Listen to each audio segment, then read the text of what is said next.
Like I said in my opening, we are only as strong as our support structure.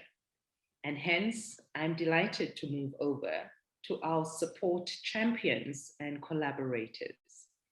We start this section of the day with our inaugural partner, Proudly South African, who will share their partnership with Bravo Group for the launch of their Living Lacquered Locally initiative. Let me introduce you to Ms. Janine Vanstraten. Janine works as a strategy, stakeholder relations, and legal executive at Proudly South African. She brings with her extensive experience in stakeholder relations with a background as key client services manager and savvy and professional communication skills as head of broadcasting, both positions held at Classic FM. With a degree in law and politics from the Rand Afrikaans University in 2003, Janine is passionate about South Africa, especially social integration, and cites driving demand for locally made products and services rendered as her key objective at Proudly South Africa. She prizes creativity in the workplace with her background in music as a violinist, and places particular importance in education and continuous personal development. Her MBA candidacy at Henley Business School is testament to this. Janine, the spotlight is on you. Thank you so much, Jackie, and good afternoon to all our colleagues joining us on the line. It's good to be back and working with industry, and particularly thank you so much to Safi. And I could say that being a part of the furniture in this case is a good thing. So we do feel like we are part of the furniture, but that is meant with good intentions and with true love and support in our hearts. Proudly South African is really the national buy local campaign of the country.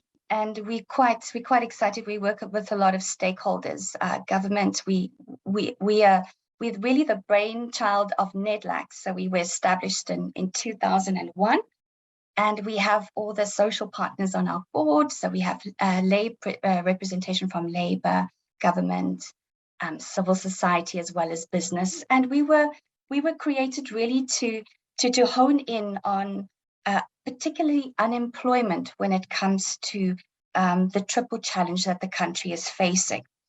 I'm just quite aware that I'm sure a lot of us on the presentation, on the webinar today might have seen parts of this presentation today. So I'll just really be highlighting all of the new elements that you might not be aware of that Proudly SA is involved in specifically for this industry. And I'll also then share this presentation with everybody on the call to read in on those parts, because I've got a few minutes with you today. So I'll share my presentation with you. And why is it important to localize them? Our tagline is buy Proudly South African, or buy local to create jobs. And the importance of localization, a lot of our speakers have honed in on a number of these elements already. It's to retain and create jobs, and fantastic that jobs are being created in the time of COVID and post-COVID. Skills development, it talks to the work of the need for seamstresses. I mean, that was a fantastic example. Of course, economic development. I mean, if you keep the spend in the country, it means that our companies and our economy can grow. Of course, empowerment, improved living standards. I mean, if you have a job, your lifestyle is in accordance with your salary. Infrastructure development. I mean, a factory was procured recently. And it developed, so there's testament to that. Of course, increase in GDP, and then also we seek to increase exports in order to decrease imports. So there's a balance of trade also. Our key focus area is really looking at educating the public sector in terms of buying local. Also, the private sector requesting that they change their procurement habits to favor local manufacturers and service providers.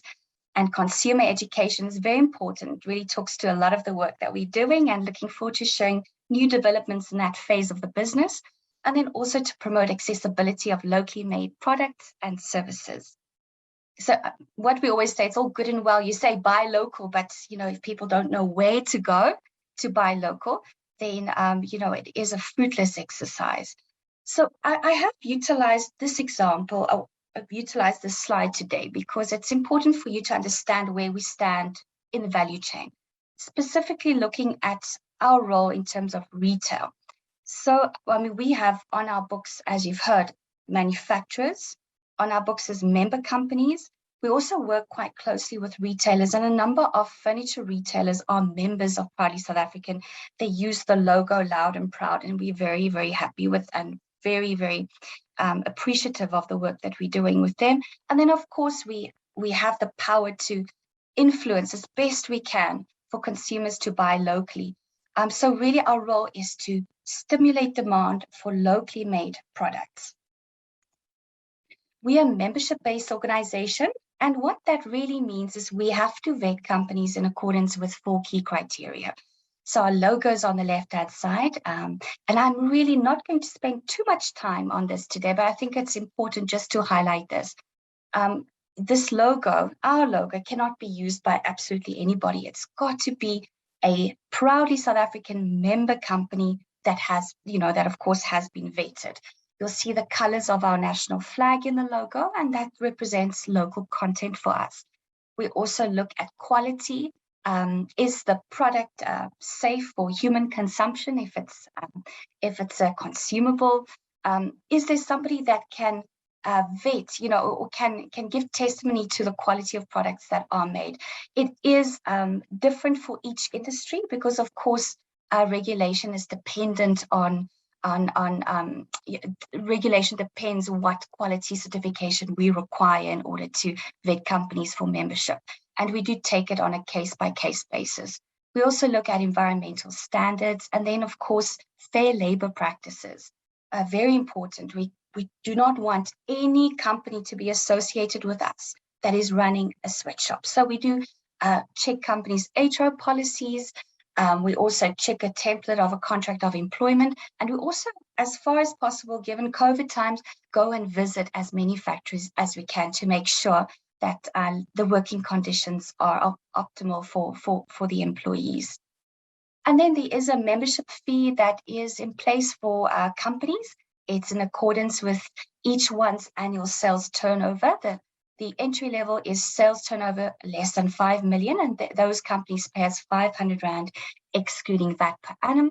And this is increased incrementally dependent on each company's sales turnover, and the highest tier is 100 million Rand or more. And membership fees have been revised. The entry level in the past was 1,000 Rand, and the maximum fee payable was 500,000. So it really has been reduced significantly since 2017. And we also have applicable discounts for the companies that are paying us a higher fee. And given COVID times, we're very understanding and understand that cash flow may be a problem for companies. So we also have a monthly payment plan available. We also have an array of benefits for our member companies. I must mention is the first one is the use of the Proud SA logo, and companies can utilize that on their corporate and marketing collateral, but also on their locally made products. And then this slide pack will be shared with you, so I won't go through each one individually because 10 minutes is not enough. I do need a good half an hour with you to go through all the benefits in greater detail.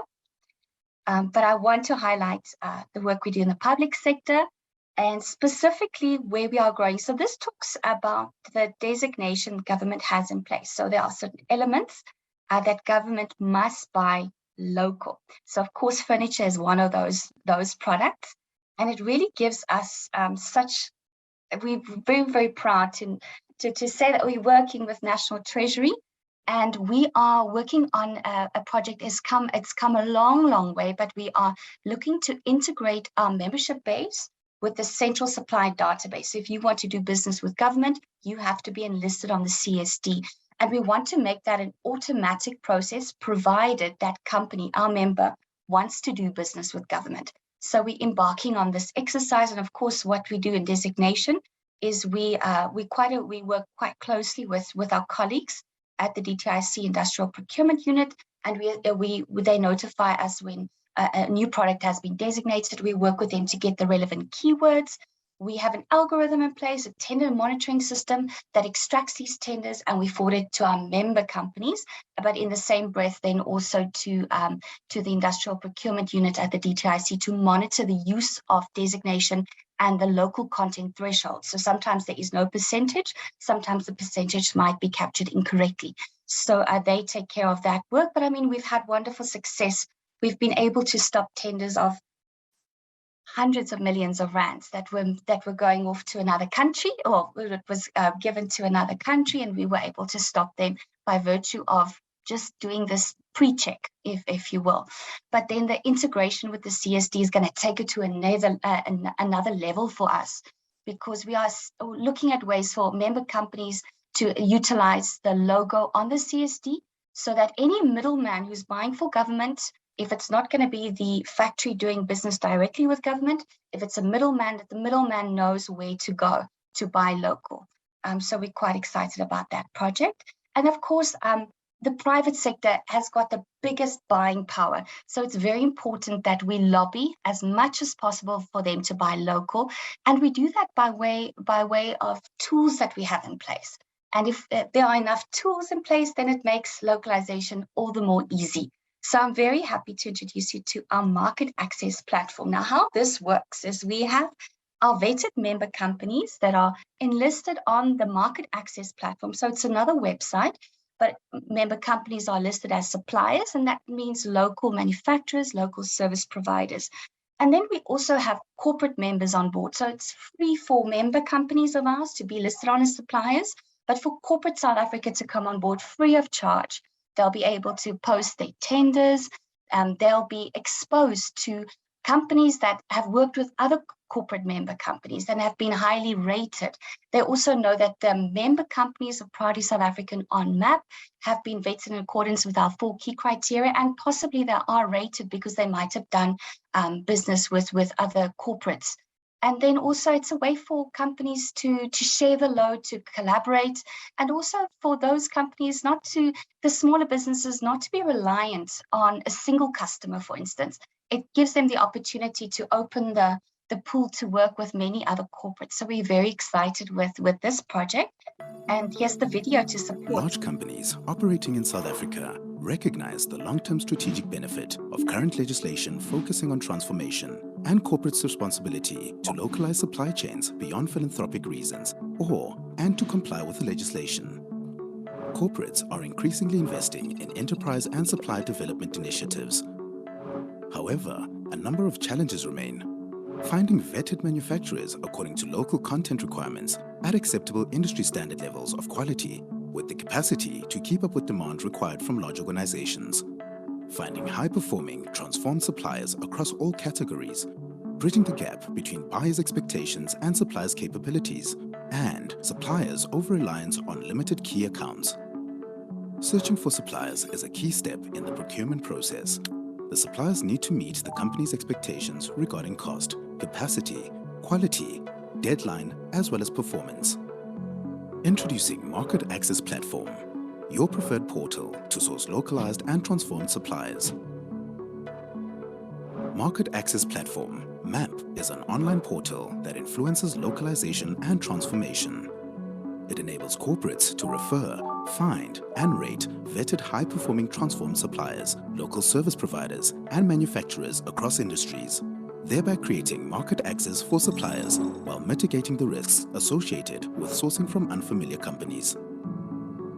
Buyers are able to find reliable and vetted localized and transformed suppliers, refer their high-performing transformed suppliers, local manufacturers, and service providers to MAP, thereby enabling them to grow and become more competitive, advertise procurement opportunities, support the growth of their own high-performing suppliers, increase competitiveness in sourcing, reduce the cost of sourcing, rate services received from suppliers, view the socio-economic impact of their commercial activity with selected suppliers, and record and monitor their localization procurement commitments. Suppliers are able to increase their visibility in a cross-industry marketplace, find other suppliers to procure from, and view tenders when published. Benefits and unique selling proposition. Buyer benefits. Contribute towards a localized and transformed supply chain. Retain and create jobs. Enable the sustainability of suppliers by creating market access opportunities.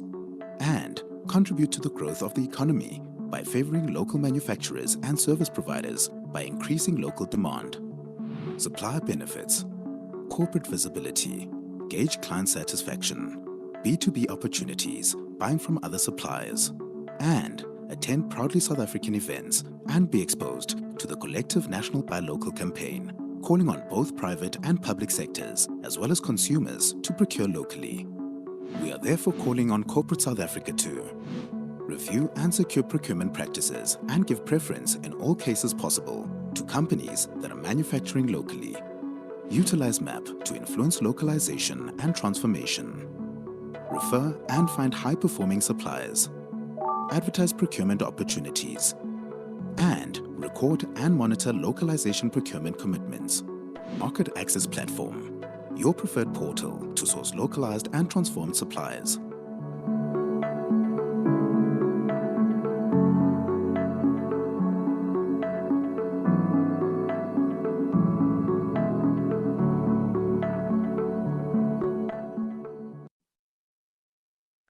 And then we also have portals available on our website when COVID started. We were looking at ways with our partners to assist factories to keep operational, and a lot of these CMTs were able to keep busy, so to speak, because there was a massive need for each South African to have a face mask, and we wanted South Africans to buy locally made face masks rather than anything that's being imported. So it gave us the idea to come up with a portal, and we have so our number of portals have been extended. We've got cloth face masks, hand sanitizers, detergents, disinfectants, face shields, medical PPEs, and then we have a capacity for more. So the portals are for our member, it's an opportunity for our member companies to enlist the type of products that they make. And it's easy for us to send a link on to procurement office to say, buy from our member companies. They're on our portal, which is housed on our website. And we also have, we started last year we rolled out the furniture portal, which is very exciting. And we really are appealing to all our member companies to enlist on the portals. Most of them are there already, but there is a big gap that we can really get more companies on board and that are members of ours to be on our portal. Focus on consumers. We have an online e-commerce site, which really operates like the other ones. Oh gosh, I don't want to say their names, but it really is a fully fledged B2C platform that's also got B2B capability, but product is collected from the vendor, the member company, and it's then shipped off to whoever has placed the order. And we're also quite excited because RSA Made is a part of the 2020 Expo Dubai. So it gives our members the opportunity then to sell product abroad. Of course, Proudly South African is not really a company that focuses on exports because we work with the DTIC on that, but this has given us the opportunity to really take our members' products abroad, which is wonderful. So it's market access opportunity for our members. As with our portals, it's free to list on RSA Made. There is a minimal commission in place, but it's really, and we talk about this, we offer consumers the opportunity to buy high quality, locally made product. So we're very proud of RSA Made. This is just gives you some insight into what the platform looks like. And then we also have sector-specific consumer education campaigns. Talks to the number of master plans we're also a part of, and some not. Hospitality sector is initiative that we did with One Meal, Many Thanks. but it's very important for Proudly South African to, when there's some spending or buying power with the consumers, that we direct them where to go. And this is really what the work that we are seeking to achieve. This is a big part of the work that we are seeking to achieve, is really to guide consumers what to buy. So we've done some work in the clothing, textile, footwear, leather sector, as well as poultry. And of course, when it's festive season, and it will also talk to our festive catalogue, which will of course include furniture in that catalogue. And we appeal to consumers to buy local. So we guide them on what type of, or which products to look out for that are local, as well as with the retailers, the furniture retailers we're working with. We're also on television, and this talks to one of the big parts why I was invited to talk with you today. We rolled out last year, or we recorded our It's Game Time Mzansi campaign, which really looks at making buying local a lifestyle choice. And Penwell had beautifully stated that in the opening about how we are in your kitchen, in your bedrooms, etc. So it's a personable item. And every South African is a spender, no matter if you're a civil servant, if you are, in a corporate, or if you just, if you're at home, if you are at home caretaker, you're still a consumer in your own right. So it's very important that we appeal to consumers to choose local. And we also do Made in SA label of origin campaigns, that if you don't see the Proudly SA logo, at least buy another local equivalent. So we do that type of consumer education also. So the Game Time Mzansi campaign is on SABC, and then as soon as I'm going to showcase it now, as soon as that ad has played, I will then talk to the Living Lacquered locally, which is the next phase of our consumer education drive. So do enjoy. The second half is about to begin. We need to change the scoreboard. It's time for all of us to pause and rethink the game plan in order to save the future. I call on all of us to be game changers, because greatness isn't reserved only for some people. By buying local, we're choosing to create jobs and sustain the ones we have. Time and time again, South Africans have taken destiny into their own hands, creating products that the rest of the world wanted to buy. See, the world remembers about us what we sometimes forget. But it's time for change. Let's all buy local. It's game time. Mzansi. Local is lekker! Your everyday decisions shape our future.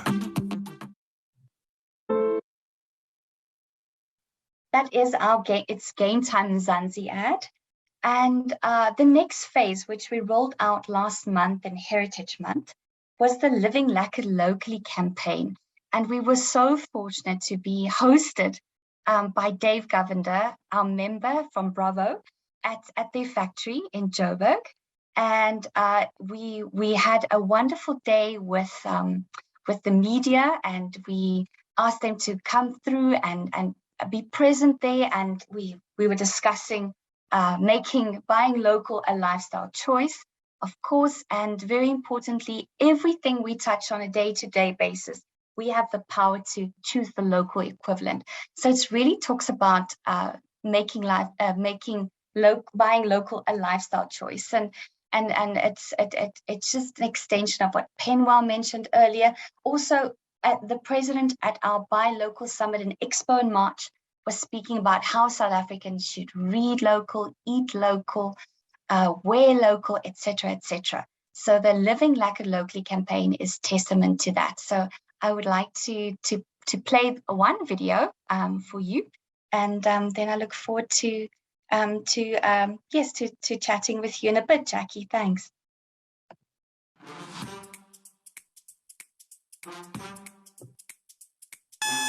It's morning already. Let's do this live thing. Oh, forgot to unpack my new Sheet Street fleece last night. Can't wait to use it tonight. every time I step into the bathroom, it lightens up my morning because everything is locally made. Now for the hard part, choosing what to wear. Will it be an outfit from Plus Fab today? Or maybe an outfit from Chepa with drip sneakers? Tsepo needs to start polishing his own shoes now. I mean, he's in grade 3. Okay, 15 minutes left. Now for a good cup of coffee to get me ready for the day. Make your choice. Buy local to create jobs. And that is all from my side. I think COVID was a good indicator to us that we can survive without those products coming in from abroad. So that's really a key messaging for us. And thank you so much for this opportunity. Thank you, Janine. Thank you so much. We really applaud your organization for all the wonderful work that it continues to do, especially around upholding the authenticity of South Africa. We commend the continual endeavors to promote our local industries and also our local economic growth and stability. We now move to one of our key partners in skills development. The FP&M SETA have continually supported the furniture industry through funding, research, and other support. Mr. PK Naika is currently employed by the SETA and occupies the position of General Manager, Planning, Research, and Reporting. He has extensive experience in quality assurance, research relating to education and training and skills development. Mr. Naika was a former head of Department of Languages at a secondary school and joined the then CTFL SETA as Senior Manager, Education and Training Quality Assurance in 2006. Continuing with his passion to educate, he also served in the capacity of Chief Executive Officer of CTFL SETA between 2008 and 2011. Before it was then amalgamated into FP&M SETA. Amongst other degrees and diplomas, Mr. Naika has a master's degree in adult education from the University of KZN, which he obtained in 2007. Mr. Naika, the podium is yours. Thank you very much, Program Director. Very good day to the Program Director, panel members, and furniture industry stakeholders. I'd like to thank the South African Furniture Initiative for inviting the FP&M SETA to conduct this presentation. At the outset, I would just like to apologize on behalf of our CEO, the Chief Executive Officer of the FP&M SETA, Yende. During this period of time, Dr. Yende's schedule really gets quite hectic. So sometimes she just may, redirect one of the senior executives to do the presentation on her behalf. So thank you very much for this opportunity. And without further ado, I'm just going to move on to my next slide. Obviously, in terms of the 13 industries in which the FP&M SETA, facilitates skills development, the furniture industry is very much a key industry in South African economy with the potential, obviously, to create jobs, contribute to exports, and help to develop new businesses and opportunities.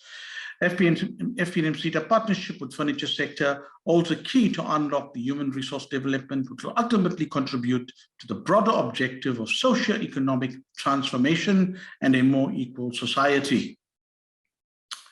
So just a brief profile of the sector, in terms of what our research is telling us, in terms of employees in the sector, basically if you look at the pie graph and right at the, just below, in terms of the pie, you'll notice that the furniture sector, it constitutes about 8% of employees, in the FP&M sector.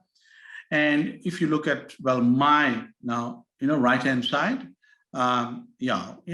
about 12% of the employees in the sector, they contribute to the skills levies, and there are all the percentages there in terms of how the various subsectors contribute to the skills levies of the SETA.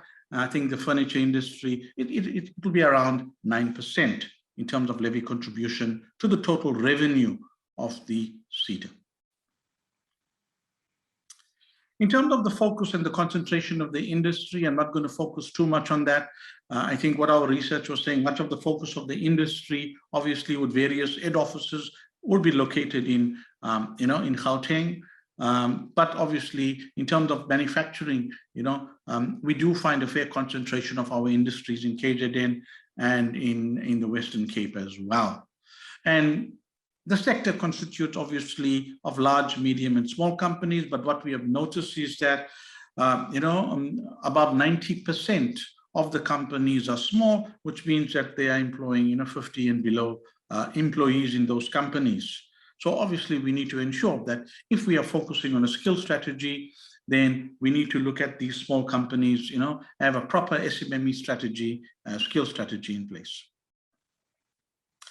In terms of our workplace skills plans and annual training report submissions, this is how the furniture industry has been faring. We get around 80, WSP ATR submissions for, the furniture industry. Obviously, we would like to see that increase. We always want to bring more and more companies into the skills development loop. We want to ensure they're participating. Skills development is very important for employability, sustainability of organizations within our industries. I think what we are saying in terms of key elements of a skills strategy, obviously any industry within the FP&M sector has got to ensure they're aligned to our skills strategy as well. And if you look at some of the key elements of our strategy, what we are saying is that we want to expand the economic potential and supporting industry growth of the sector. So we want to support, obviously, economic sustainability, support industry growth, support employability. And we want to do this through addressing skill supply, through training and entrepreneurship initiatives. We want to expand industry competitiveness and exports. We want to promote environmental sustainability. And you'll notice that environmental sustainability is a very key issue, I think, in the past week, with the COP global event that took place. So we want to promote also world-class manufacturing. We want to drive fourth industrial revolution and digitalization. Obviously, these are key. We want to train for technology-driven production, and we want to identify future and emerging skills. And this is where Dr. Yende's expertise also lie in terms of fourth industrial revolution. So any skill strategy must have elements of fourth industrial revolution, digitization. We want to address the demand side challenges, identify occupations in high demand, because that is where employment is created. That's where jobs are created. Industry is going to ensure this quality coaching, mentoring to support, on the job training, and nothing, we can do nothing basically without research. So everything that we do has got to be informed by research. We want to also address supply, side challenges. We want to develop, obviously, occupationally directed qualifications. We normally partner with the industry stakeholders. We have partnered with the big companies, even the small companies that have been included on our CEPs together with, I think, the South African Furniture Initiative. We try to drive this process of occupationally directed qualifications. You've got to ensure your qualifications are relevant, fit for purpose, current. They are, they drive 4IR skills, and they've got to be constantly updated as well. Got to create multi-skilled workforce, flexible workforce, so they, become adaptable, expand work-based training. And now we are focusing on e-learning platforms, okay? Obviously, as a result of COVID-19, you'll notice that this issue of this issue of e-learning is becoming very, very important to us. We as a SETA are also looking at, developing e-learning platforms that can be used by all of our subsectors.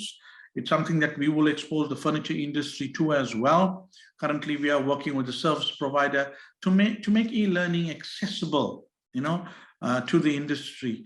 And obviously, we have learned our lessons from COVID-19. We just cannot shut down during a lockdown.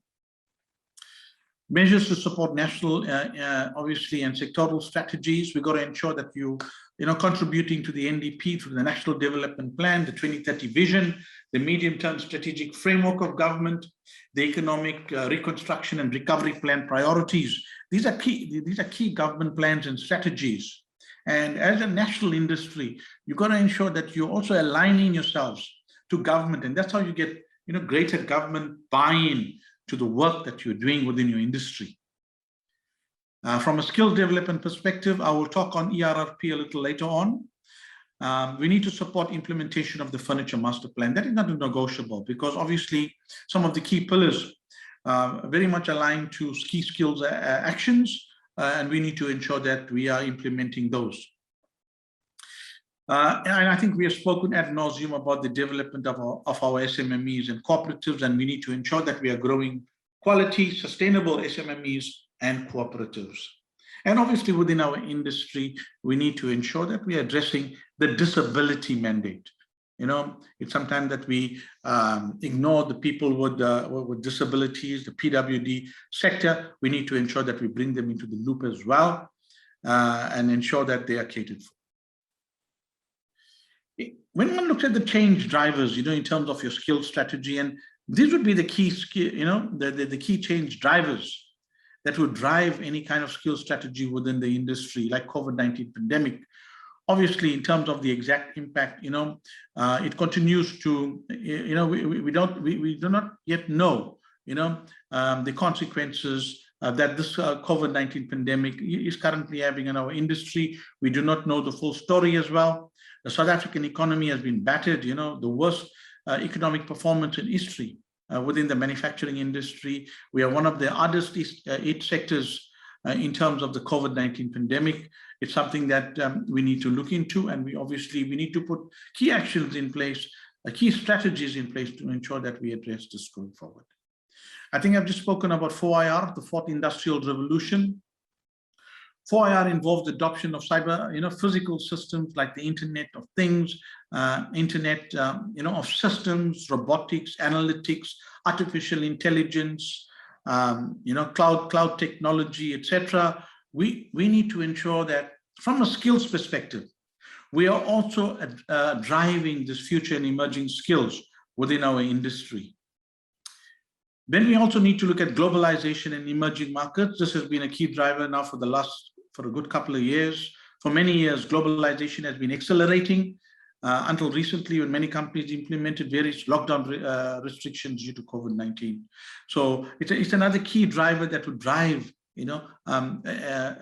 skills strategy within our industry. We know that emerging markets such as China, India, Singapore, Vietnam, they remain the world's, some of the world's largest textile, leather, paper, furniture producing countries, amongst others. And we need to become more competitive. We need to benchmark ourselves, and we need to become more competitive, so that obviously, those type of countries or manufacturing industries in those type of countries do not have so much of an impact within South Africa. So I'm very pleased that, prior to my presentation, there was a lovely presentation by Proudly South Africa. It's an initiative as a government entity. It's an initiative that we proudly support, buying local, ensuring that we're supporting Proudly South African industries as well. Environmental and energy concerns, I think I just spoke to that in terms of the COP26. Obviously, any type of industry, more especially manufacturing, it's quite, some of the things that we produce or the raw materials that we use has harmful effects on the environment. We need to ensure that we have good controls in place and that we, mitigate against these types of risks. I think core and central to the skills strategy, we need to look at the furniture industry master plan and the potential intervention points. We noticed that there are 4 focus areas in the furniture sector master plan, and I think we need to focus on the 4th focus area, where it involves skills, skill supply, and the demand fit. When one looks at focus area 2, obviously, we need to assist in developing and implementing SMME entry and sustainability support programs. We need to look at the township entrepreneurs, which is key.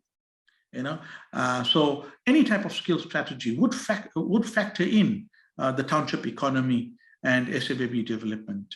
We need to ensure that we develop a skills and technology integration program. That is so important. When driving, your qualifications, got to ensure that you're driving skills and technology program that's linked to technology, machinery, equipment, upgrade, including the digital skills. And obviously focus area 4, it's going to focus on obviously how we bring in obviously our TFETs and our higher education students into the industry. They come already equipped with high-level skills. They may need a little bit of upskilling. You need to ensure that through the work integrated learning, through internships, work experience, we are bringing those high-level skills into the industry as well, especially those that are completing tertiary vocational programs. It's critical for us to survive that they are brought into the industry, and we pay a grant, we pay a stipend for those learners to be obviously trained within the industry. So please ensure, and I'm appealing to our companies to bring on those graduates, graduate unemployment, those that are not in education and training. It's a huge percentage. When one looks at youth unemployment in this country, it's at up to 64%. Obviously, it's a ticking time bomb. It's something that we need to address.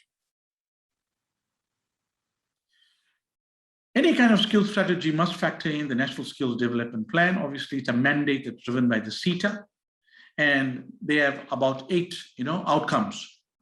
We need to identify and increase production of occupations in demand. Production and increase of occupations in demand, that's where obviously we know that jobs would be created. That's where employment would be created. It's those jobs where you're going to take in most of your learners because you can employ them post-training. You've got to link education in the workplace. That's critical. Okay, make sure our programs are aligned to the practical component that needs to happen in the workplaces. So every qualification, occupational qualification that we develop, there is a workplace component to it that has to be done in the workplaces. Okay, we've got to meet industry standards. If you are an higher education training institution, if you're a TFET, if you're just a skills development provider within the furniture industry, you've got to ensure you're meeting industry expectations, industry standards. I must say I've been most impressed with the previous presentation that I've seen when entrepreneurs come on board, and when I look at what has been produced, what has been manufactured, it's most impressive. You can make out it's to national, international standards. It's brilliant work. You need to improve the level of skills in the South African workforce, increase access to occupationally directed programs. We need to support our TFET college students. Sometimes it's good, to work with the TFET colleges, more especially the public TFET colleges. And what you'll notice is that within the public TFET college system, they drive a lot of vocational programs. And if you were to identify a few public TFET colleges that the industry can work with, because these public TFET colleges are more than sustainable. Sometimes our private skill development providers, they could be here today, but they may not be there tomorrow. So you need to sustain your program within a public college TFET system for the future. Skills development support for entrepreneurship and cooperative development. We are driving entrepreneurship. It's part of our mandate. It's part of our annual performance plan. It's part of our strategic plan. We've got to ensure that, when we are training, and if you find that we cannot put them in employment, then we put them onto an entrepreneurship program, or where they can set up a cooperative or something like that. Business coaching and mentoring is so important for our learners today. Encourage and support worker-initiated training. That involves a trade union. But what is also critical is that the furniture industry need to ensure they're supporting career development services. Career development services is where the industry itself, okay? I mean, when I was in school, we used to have, guidance, career guidance as part of our school curriculum. So what the industry needs to do is they need to ensure that they are marketing, the industry within the school learners, so that you attract the best pool of learners within your industry in terms of your occupations. I indicated that I'm going to speak a little on economic reconstruction and recovery plan, which is known as ERRP. Okay, so this is a government strategy due to COVID-19 pandemic and its devastating impact. what has happened is that the Department of Higher Education and Training has put in what is known as an ERRP strategy in place. And focus of that strategy in terms of FP&M CETA, we are saying we're going to focus on SMME development. We want to look at incubation, entrepreneurship, business coaching and mentoring for township and rural development learners. We want to look at employability. That means you cannot be training for unemployment. Therefore, the way we drive the CETA mandate is that when providers train for us, they're going to ensure that they're absorbing at least 70 to 80% of the learners in terms of the workplaces into some kind of employment. Or they're putting the learners on an entrepreneurship program so that they could, establish their own companies or cooperatives or whatever, small businesses, etc. And you'll notice that these are the top 5 skills, that we are focusing on. We are focusing on upholstery skills, very much part of the furniture industry. Garment construction, also part of upholstery, part of the furniture industry. Furniture making, as you can see there. So lots of the industry skills are being marketed through ERRP, entrepreneurship and technology and innovation. Dr. Yende, as you notice, he's quite big on digitalization. So, if you were to come up with a nice project that involves 4IR skills, we more than welcome it. And it's something that we would like to implement as well. These are the type of skills that we're going to look at, skills for the digital economy. Future skills that we recommend in our skill strategy: cloud computing, Internet of Things, cybersecurity, machine learning, artificial intelligence, augmented reality, robotics, blockchain, software development, social media, data analysis or analytics and science, big data and automation. These are some of the things that we are currently looking at as future and emerging skills within the FP&M sectors. What we are saying is this is what we want to promote. This is where employment will be created in the future. This is what makes learners sustainable going forward. As a researcher and as someone that's involved with research with the FP&M CETA, we also engage in research in the furniture sector to look at what's happening, worldwide. Where is industry really going worldwide? I'm not going to go into any detail, but just look at a few slides. We partnered with the University of Pretoria. What we want to understand from a 4IR perspective, from an emerging trends perspective, tell us where is this industry going? Tell us what will be the future and emerging skills that this industry would require, okay? So in terms of furniture and trends in sustainability, that's what we noticed, world-renowned companies like IKEA has announced plans to pilot series of robot-powered furniture designed to save space in small homes from 2020. So you're looking at robot-powered furniture. Every industry is going smart. Every industry is thinking about robotics, analytics. They're thinking about Internet of Things. They're looking at, what is smart? What will make them sustainable? So it predicts that major cities will become more crowded and smaller living spaces will fuel the demand for compact furniture in homes. So this is what some of our research is telling us. The composition of customized furniture factory as an application of industry. So, and even furniture packaging, trying to produce plastic-free furniture ranges, etc. So this is what some of the things that the research has been telling us. Also, there's a trend in pre-manufactured furniture where customers are able to assemble themselves. And I myself have bought some of these pre-manufactured furniture. Like my son wanted a computer desk, so I became like a little bit of a furniture maker, a cabinet maker, and I was able to put the desk together. I mean, that is quite smart, giving other people furniture skills. Nanomaterials, obviously, we're always looking at raw materials and what would work in the industry. Always looking at smart furniture. Smart furniture can include furniture that eats itself when it's cold. If you look at overseas countries, many of them, experience snow almost 3/4 of the year. So they are into furniture that would heat itself or becomes opaque when the sun is shining intensely, changes its color upon demand. In fact, I've seen some of these smart furniture. It's quite excellent. It's brilliant. Obviously, you're going to look at 3D, 4D, 5D printing going forward, assist you in furniture design. I'm not going to go into any detail there, but this was quite interesting. It's now possible to perfectly plan your furniture home with your phone. They go into this virtual reality. I've watched it on TV, on the Homemakers channel, and you could see these things, and this is where they're going. If you're sitting in a furniture retail company, obviously, if somebody comes in and they want to look at how a lounge set would look, within their homes, I mean, that can be done via VR, virtual reality, and that is 4IR. That is 4IR.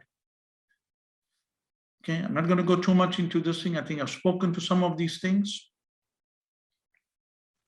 But just to say that in terms of the FP&M sector, all of our industries, including the furniture industry, you are using emerging technologies, and you are creating the necessary impact. I just want to alert, obviously, the industry to our career portal. If you go onto our website, we have a very nice career portal. What we are saying is that if you're training learners, if they are still unemployed, capture those learners onto our system. And obviously, whoever gets access to those learners can either offer them further training, or they can offer them employment going forward.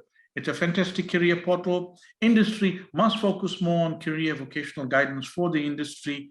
So the industry, gets more visibility as well. It's you want to attract the best talent pool via career and vocational guidance. What we have done is that, I also like to see the furniture industry set up something like an innovation, hub for the industry. We have got one here in Richmond in Delaney. It's called the Innovation Co-op. We use Innovate Durban, to establish this hub for us.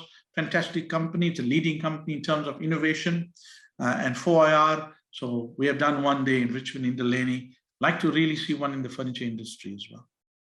Okay, and their program structure, basically, they have this wonderful program that looks at business plan development, entrepreneurship, digital marketing, digitizing your business.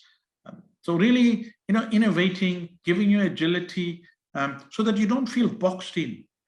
Really exposes you to become creative, innovative, think differently, think out of the box. That's what this program is able to do for you. It's something that we could look at, for the furniture industry as well. So on those points, I'd just like to thank the program director, thank the furniture industry stakeholders for giving us this opportunity.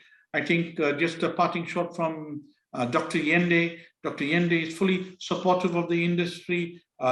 She understands the key challenges of the industry, and we really would like to do more partner with the big companies, with the small companies, with medium companies within the industry. We do partner with. I've noticed the Choreographs and PG Bisons and KSA as well. They were involved in some of our workshops, and I'd just like to thank the industry, for their cooperation, for the support for the FP&M CETA. So thank you very much, and on behalf of Dr. Yende, good wishes. We wish you God's strength going forward. These are not easy times. These are quite challenging times, and like other manufacturing industries, we fully understand your challenges as well.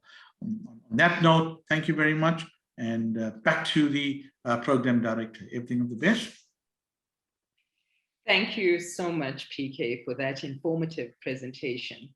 I really look forward to seeing the FP&M CETA and the industry move to a more strategic level of interaction to upskill our workers and create a future talent pool for the furniture industry that will enable a career path for all and have the furniture industry recognized as an industry of choice.